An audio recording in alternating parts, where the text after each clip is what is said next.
Sebagai pelayan masyarakat, kita harus siap dikritik. Kalau tidak mau dikritik, merasa selalu paling benar, tidak usah jadi pejabat. Tantangan Syakul Bahri bin Zain, alias Om Zain, agar turun ke lapangan melihat langsung, tampaknya tidak ditanggapi oleh anggota DPR RI Verrel Bramasta. Dia justru dengan keras mengkritik keras dan balik menyemprot Bupati Purwakarta. Dia menilai jika tak mau dikritik lebih baik tak usah jadi pejabat. Kalau tidak siap dikritik, merasa selalu paling benar. Enggak usah jadi pejabat, kata Verrel di akun Instagramnya.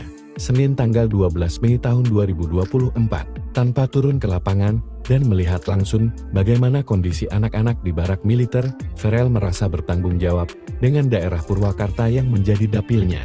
Pada prinsipnya, saya hanya ingin menyuarakan suara mereka yang memiliki pandangan berbeda mengenai program yang ada di dapil saya, katanya.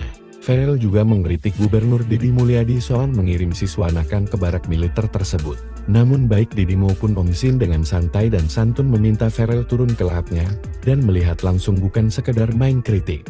Mendingan turun deh, Mas, mendingan lihat deh langsung daripada Mas berwacana, kata Om Zain dalam salah satu unggahan Instagramnya, dikutip Senin 12 Mei 2025.